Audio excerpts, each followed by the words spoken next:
Mukandын içi ушунчалык таза эле. Ал күн сыяктуу баарына бирдей тегистейчү.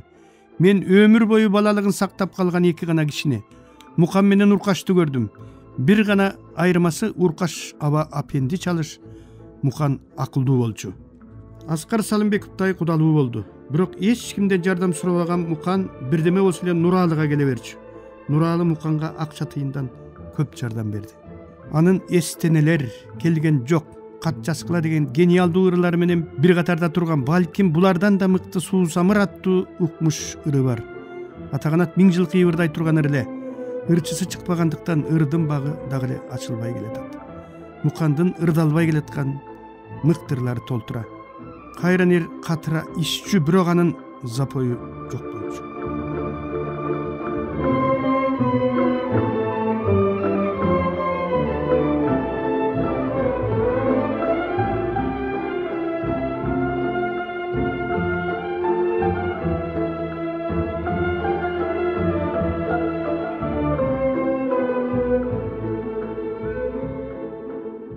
Чынардын аңгемелери. Нарында иштеп жүргөн кесибиз. Алмаз театрдын башкы режиссеру. Иштен күнүгө кызуу келет. Такыр эле айлам кетип бир күнү сени карап турчумчук. Кечке кайтарып жүрүп, кечинде кошо келбесем деп, болбогонуна болбой ишине ээрчип бардым.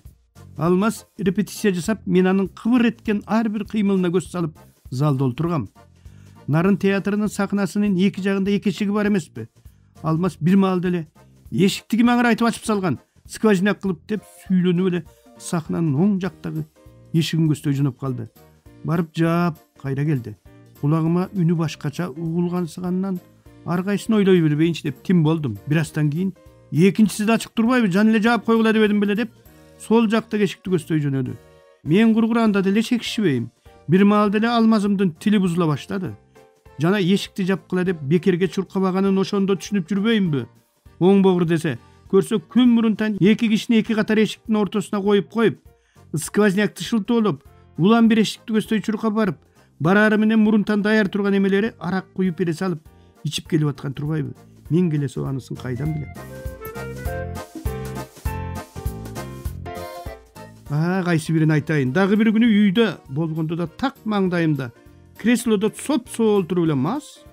Эй шүмшүк, эмне арак жыттанып атасың? Кайдан ичтиң десем, арак бердиң беле, өзүмдүн жытымы ушундай эмеспи деп коет. Зейне, ишенесиңби? Бул эркектердин кылбаганы барбы? Ошентип жанымда олтуруп эле бир заматта мас болуп калса болобу? Көрсө креслонун мага көрүнбөгөн нар жагына менин земний өтүгүмдү коюп алып, ичине бөтөлкөсүн салып коюп, мен тамак алаксып, улам кухняга чуркаган сайын алакең 100 граммдан согуп коюп, креслодо чалкырап олтуруп ылжып калып атпайбы? Бети жок. Анда да нарында этаж үйдөбүз. Дем алыш күн болчу. Өмүрү зарядка жасабаган Алмазым туруп эле зарядка жасачумун деп балконго майкачан чыгып кетти. Сага жалган мага чын 5 мүнөт өткөн жок. Мас болуп келатат, Кудай албагыр. Көрсө балкондош коңшуларга эбегиле звондап коюп, анан Алмаз раз деп оң колун сунганда оң жак балкондогусу раз деп ыстыканды колуна кармата салып, Алмаз дыба деп сол колун сунганда сол жак балкондогусу дыба деп ыстыканды кармата салып, айламды гана кетирди го Алмаз. Менин маңдай чачым час сыягы менен өспөй, суу жетпей калган какыр дөңдүн төбөсүнө окшоп такырайып, ансыз да ойчул көрүнбөгөн ороюмду ого бетер оройсуу көргөзүп турса, Алмаз Зарлыкбековдун маңдай алыстан эле кашкайып, маяктай жатылдап, Сократтын мекенинен келген акылман маңдайлардын бирин окшоп, подъезден көрүнөрү менен башынан нур чачып чыга калар эле. Ат башынын топосу мурунданып, төшүңдү суукка тосуп турасың деп тамашалачу ишине кетип баратып, балкондо тамек тартып турган мени. Кайран досум Кыргыздын улуу режиссерлорунун акыркысы Алмаз болду. Кашкабаш кишилер акылдуу болот деген ишеним Ленинден бери эле канга сиңип бүткөндүктөн Алмаздын акылдуу экенинен эч качан күнөм санаган эмесмин. Жашыбыз тең болгон менен башынын кашкасына карабай, качан көрсөң дүкөндөн жаңы сатып алган атырсамындай жалтылдап менден жаш көрүнө эле. Үйүнө кире калганда китепканага киргендей сүрдөп кетчүмүн. Дүйнөлүк классиктердин баарынын, мен деген театр ишмерлеринин, художниктердин өмүрүмдө көрбөгөн китептери шыкалып турган китеп шкафын уялып карап, үйүмө учу сынган карандаштай түгөп, мокоп, аябай кичирейип кайтаар элем. Okuганга китеп сурайын деп жакшы эле ниеттенип барып, анан ушуну эмгиче окуй элексиңби деп шылдың кылбасын. Мен да өзүмдү эл катары сездирип, сыр алдырбай олтурайын деп өмүрүмдө эчтеке окубасам да баарын окуп алган билимдүү киши көрүнүп, Станиславскийди колума алып, калп эле барактамыш болуп, менде мындан башкасы бар деп каржанымды жеп калп айтып, тыңкый олтуруп чыгып кеткен акмактыгымды эстейм бүгүн. Бирок айтаарын айтып алып, калпты женимдей жек көргөн жаным бир жума жаман болуп жүрдүм да бир күнү чыдай албай алмаска келип, бая күнү Станиславскийдин китеби бар деп калп айтып койгом. Станиславский дегениңди окумак тургай ким экенин билбейм. Кечирип кой деп кечирим сураарым менен жеңилдей түшкөм. Атаганат Алмастын ошол куну жок китептери бүгүн кайда болду экен? Ал бир күнү мага эргип айтты. Үчөөбүз Шат деген театр түзөбүз. Кандай болорун жакында айтам. Ойлонуштуруп атам. Сен сценарийин жасасың. Түгөлбай музыкалаштырат деп. Ошол бойдон түзгөнгө үлгүрбөй о дүйнөгө аттанып кете берди. Ай, Шатың эмне десем, Шайлообек Алмаз Түгөлбай деген. Асанкалый. Асанкалый деген мен мектептен бизге окуткан Токтогулдун Бешкаман деген ырындагы эзүүчү таптын өкүлү, Кетмен төбө өрөөнүндөгү ченжирлүү манаптардын бир Керимбайдын небереси экендигин, анын обончу катары эл журттун жүрөгүн эбак ээлеп алган кезинде курсташы Кубан аркылуу билип аябай таң калгам. Таң калганым Керимбайды жок кылган Совет өкмөтү эмне үчүн Керимбайдын неберелерин сактап калды экен деп. Кийин Кудай кошкон кошуна болдук. Асанкалый обонун жанын аябай жаза да берди, жанын аябай ооруй да берди. Анын диабет, давление дагы толгон токой айкы ооруларынан тышкары өтүшүп кеткен запой деген да дарты бар эле. Асанкалыйдын запою Алмастыкынан башкача болчу. Айласы 6 түгөнгөн Дамира кээде Асанкалыйды үйүнө камап салып кетчү. Асанкалый мага телефон чалчу. Өлгөн атам, өлүмүмдү каалабасаң бир балия кыла көр деп. Мен жанымдагы Ажыбекованын базарынан ара кап келип, Асанкалый түшүргөн жипке бөтөлкөнүн мойнунан байлап берип, ал 5-кабатка тартып алчу. Бекитип кеткенине карабай, ишинен келген сайын мас болуп тоскон азабына чыдай албаган Дамира бир күнү Асанкалыйын эркиндикке чыгарып ийип кутулаар эле. Асанкалый ошо бойдон ичип жүрүп, келбеттүү ак саргыл өңүнүн кебетеси кетип жүдөп, арыктап, ашказаны жедеп ара калбай калганда токтоп, бутундагы Кытай сандалын сүйрөп, лең салаң илкип үйүнө келчү. Анын запою бир айга чейин созулуп барып, анан токтоор эле. Ичпей калган кезинде дегеле өмүрү ичпеген кишидей зыңгырап, таптаза кийинип, анча-мынча адамдарды бучка гана теңебей, теңемек турсун адам катарында санабай калар эле маркум. Экөөбүздүн ортобузда бут катташкан ысык мамиле такыр эле болгон жок. Анын үстүнө ал акын жазуучуларды киши катарында деле көрчү эмес. Айрыкча мени ыр жасып калган бир байкуш санаса, мен да анын музыкалык чала сабат билими бар көп обончулардын бири деп билчүмүн. Мага бир эле Асанкалыйда эки башка киши жашап жүргөнсүп, бири жан дүйнөсү жалаң кайгы муң менен кусага толгон, арманын кимден чыгарарын билбей, жай турган жер таппай калган булуттай буулуккан, асман жердин арасында айдалып бараткан Асанкалый болуп, бир рет досум Нуралы айткандай Омар акындын айдалып баран булуттай деген саптарынан ал чоң атасы Керимбай манаптын күнөөсүз сүргүнгө айдалып бараткан кезин элестеп сыстаганы элестесе, бири эгер заман кайра бир аңтардып, келкели келчү болсо, Токтогул көлүн соолугуча сордуртуп, көл алдында калган айылдардын баарын кайра баштан тирилтип, букарга бутун коконго колун сунуп таштап, Кетмен төбөнү кежегесине мыкчып кармап, желе-желе бээ байлатып, кымыска кылгырып, Керимбайды Бешкаман деп ырдаткандардын гүлүн көккө сапырып, Токтогулдун мойнуна жоомартты байлап туруп, ою келгендей ырдатып олтурган Асанкалый болуп элестей берер эле. Ал тууралуу мен бул сөздү уккамын. Чычкандан өтүп барып өргүп олтурган бир маалда, мына бул жер кимдин жери экенин билесиңби деп сурайт Токтогул райкомунун секретарларынын биринен Асанкалый. Өкмөттүн жери дейт секретар. О, өкмөт өкөңдү бул деген Керимбайдын жери болот деген экен деп. Маркум кээде адамдардын баары, адам тургай бүт дүйнөнүн баары Асанкалыйга гана кызмат кылып, Асанкалыйга гана жүгүнүп кулдук уруп турбаган үчүн кыжыры кайнап аткансып сезилип кетер эле. Гүлкайыр деген ырдын сөзү да өзү да Ысык көлдөгү Гүлкайыр аттуу пансионаттын директору Таалайбек Үчкурткаевдин суранычы менен жазылган. Текст керек болуп атат деди бир күн ал. Мен жарым сааттын ичинде жазып бүттүм да Асанкалый жашаган 5-кабаттагы үйүнө кирдим. Jaydın günü bolçu. Belden öyde jılaŋaç tanıp alıp, kursagına akordionun jölöp koyup bir sıyra bayqap gördü da, boldu şunu menen ırdaýym dedi. Boldu mından ary şunu menen ırdaýym dedi. A berki tekisçi Nadırbek emne dep aytasyň dep çırıldap jiberdile, Asakeň tok-togulduklarça sögüngönden giyin Damirada tilin jutup algan emedey tıp basıldı. Azır ardaymasan kalydy eske salıp ukkandardın çerin jasıp keletkan oşol Gülkayır attığı uşul. Isık göl sağa baram dep, ırıska bütse jagar dep, oylogon emes ekemin oşondo seni tabam dep. Körsem da seni min jolu, göl boylap bastım gün boyu. Gülkayır senin mas boluva, gülüngdün iskep bir jolu. Gülkayır senin mas bolup, ey gülüngdü jittap bir jolu, ey özüngdü jittap bir jolu. Dartına daba et albay, dalaylar jürse jete albay, ömürdün barkın geçsesip özüngdön turam gete albay, jaşoonun barkın geçsesip janыңdan turam gete albay. Suykayıp sulu jerandan, sulusun gülüm sen andan, kızganıp başka güldördön kız jigit gelip dem algan. Hügümge tolgon geçiңdin kükügün kayda getirdim. Gülkayır gülüm koşemi, gülüngdü üssöm geçirgin. Gül kokşoş erkem koşemi, günölü bolsam geçirgin.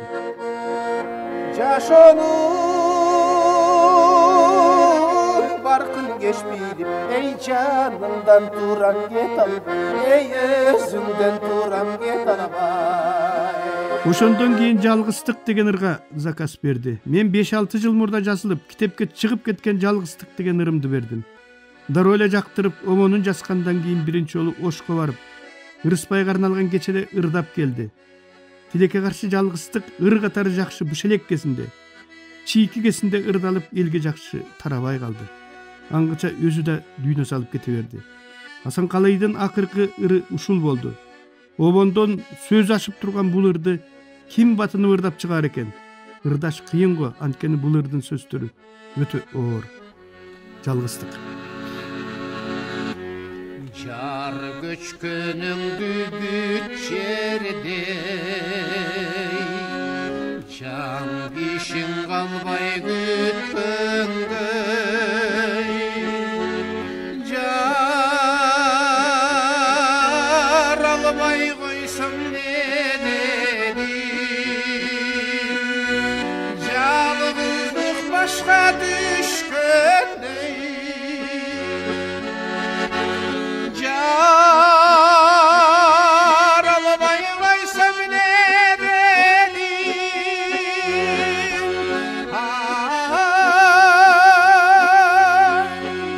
jalgızlık başka düşkünde, jalgızlık başka düşkünde. Barkımdı baskan el görör, batırıp kara jer gömör. Başımdı jölör kişim jok, basınıp tursam teң bölör. Kabarım kalın el görör, karaytıp kara jer gömör. Kanımdan çıkkan agam jok, kaygırıp tursam teң bölör. Sözümdü kalın el görör, söksöйtüp kara jer gömör. Sögümden çıkkan inim jok, sögülüp tursam teң bölör. Çıkkan gün batkan aygalar, çıngırıp baykuş algalar. Bekem bistegen dostorda bir tanış canga aylanar. Kızlarım sınıp jığılıp, kıynalsa sızdap kıyılıp, jardamga kolum sunalbay jatarmın görde tığılıp. Ir degen emne, ır degen, ırgagı oňup jıl menen, toprak öňü tos bolor, tolubay ötkön kır menen. Şan isin sözdün goştoboy, şar etip ömür toktolor, şam jakkan şaňduu geçterde. Şakeňer gana jok bolor. Jan birge meki balamın, jarasın goskop ayaluu. Boz şıbak baskan mürzömdün, bozdotup durar kara.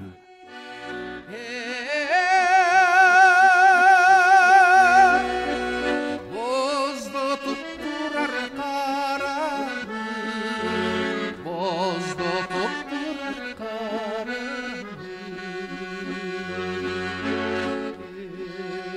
Bozdotup durar Бардык эле кыргыз манаптары сыяктуу ырчы чоорчуларды, акындарды Керимбайдын жакшы көрө бербеген текебердиги чын болсо, андан бир доор өткөндөн кийин Кудай анын тукумунан дал ошол Керимбай жек көргөн ырчыны чыгарганы, жөн чыгарбай муңкан тыбырдатып туруп чыгарганы жараткандын эмне деген кудурети болушу мүмкүн.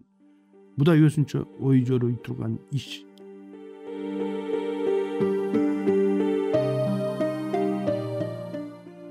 Bir 1985 жылы Кыргызстан Жашуулар Союзунун төрагасынын орун басары Жолон Мамутов мени Владивосток шаарында өтө турган жаш жазуучулардын бүткүл союздук фестивалына жөнөттү.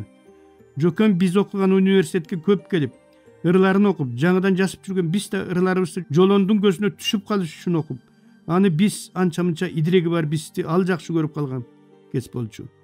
Баягы бир нускасын Асанбек Стампка калтырып, ошол кол жазманы кийин өзү айткандай, случайно окуп калып, окуп чыгаар менен нарынга телефон чалып, мени издетип филармонияга алып келгенге себепкер болгон, азырынча жаракат чыга элек атын аптап койсомбу деп жүргөн ыр жыйнагымды подстрочный котортуп алып, Тынч океандын жээгиндеги Владивосток шаарына учуп кеттим. Мен катышкан семинардын башчысы Атамекендик улуу согуштун катышуучусу, Максим Горький атындагы Адабият институтунун мугалими, адабиятчы, СССРдин мамлекеттик сыйлыгынын лауреаты, сылтып баскан таякчан киши экен. Аты эсимден чыгып кетти. Аптаптын дурус жактарын, табиятты орустун Тютче, Фет сыяктуу акындары ырдагандай ырдаганымды белгилеп келип, бирок өмүр бою аптапты ырдай берип, сүйүүнү ырдай берип акын боло албайсың уулум. Акын деген өз элинин тагдырын ырдаш керек деп айтты. Фронтовик орус сынчысынын ушул сөзү өмүр бою эсимден чыкпай калды.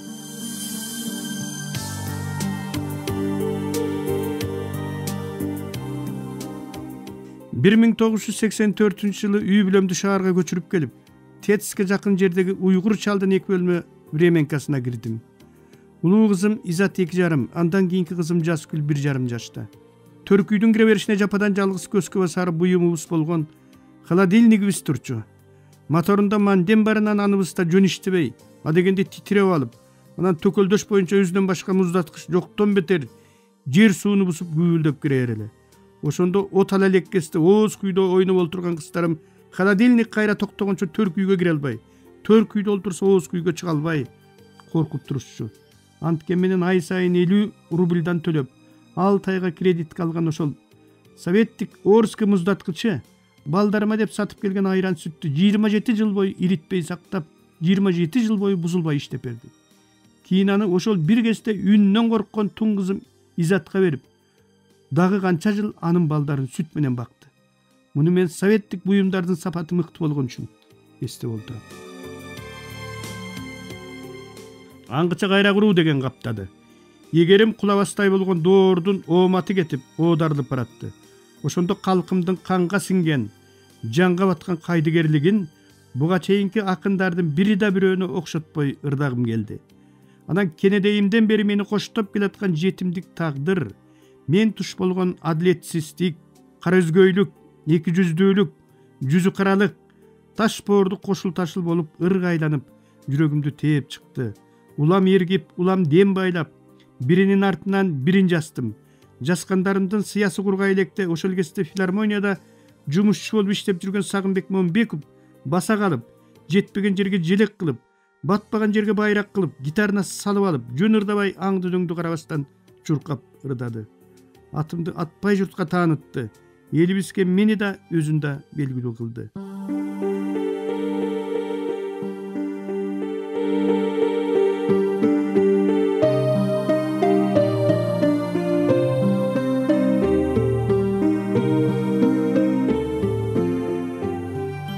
Сиздер, урматтуу радиочулар, Кыргыз Республикасынын эл акыны, Токтогул атындагы мамлекеттик сыйлыктын лауреаты Шайлообек Дүйшеевдин Агындылар аттуу китебинен автордун көркөм окуусунда улантып уктуңуздар.